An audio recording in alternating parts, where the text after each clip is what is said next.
Hello అందరికి. So ఈరోజు short ఏంటి అంటే, నాకు చాలా డేస్ బట్టి అడుగుతున్నారు మీ సిస్టర్కి ఎన్నో మంత్ అని. సో తనకి 9th మంత్ కంప్లీట్ అయిపోయింది, డెలివరీకి డేట్ కూడా ఇచ్చారు. తనకి పెయిన్స్ వస్తున్నాయి అని చెప్పి మేము హాస్పిటల్లో అడ్మిట్ చేసాం. వాళ్ళైతే అన్నారు నార్మల్కే మేము ట్రై చేసాం. వాళ్ళు ఏం చెప్పారంటే బేబీ కొంచెం క్రాస్ అయింది, సెజరింగ్ నార్మల్గా చూసుకుంటే అయితే మేము ఇద్దరిలో ఒకరికే గ్యారంటీ ఇవ్వగలం అని చెప్పి అన్నారు. ఇంకా మాకు భయం అనిపించి వద్దులే సెజరింగ్ చేసియండి అని చెప్పేసి చెప్పాను. నాకైతే ఆపరేషన్ థియేటర్లోకి పట్టుకెళ్ళిపోయారు. మేమైతే బయట వెయిట్ చేస్తున్నాం అన్నమాట. నెక్స్ట్ వాళ్ళకి అడుగుతున్నాం మీరు ఎవరు అనుకుంటున్నారంటే మా హస్బెండ్ బాబా అన్నారు. మా మమ్మీకి అడిగితే మా మమ్మీ కూడా బాబా అనే చెప్పారు.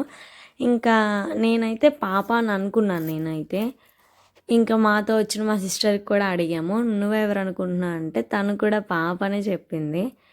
చూద్దాం ఎవరు పుడతారా అని చెప్పి మేము బెట్ కూడా కాసాం.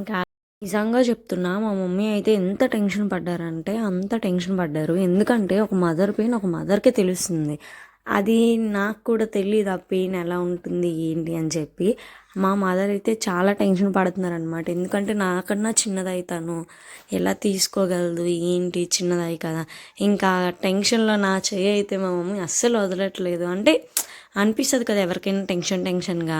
ఇంకా ఫ్లోలో మా మమ్మీ ఏం చేసిందంటే నా హార్ట్ చూడ ఎంత స్పీడ్గా కొట్టేసుకుంటుందో అని చెప్పేసి అన్నది. నేను అక్కడ ఫన్ చేస్తున్నా, నీకు హార్ట్ రైట్ సైడ్ ఉంటుందా, నాకు వినిపించట్లేదు నీ హార్ట్ సౌండ్ అనేసి.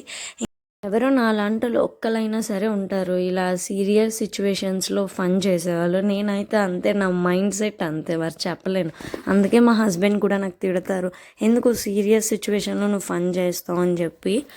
ఇంకా మేము వెయిట్ చేస్తున్నాం, అందరికీ కాల్స్ కూడా చేస్తున్నాం. సో ఫైనల్లీ మాకైతే బేబీ గర్ల్ పుట్టిందనమాట. ఐ మీన్ ప్రిన్సెస్, అలానే లక్ష్మీదేవి కూడా.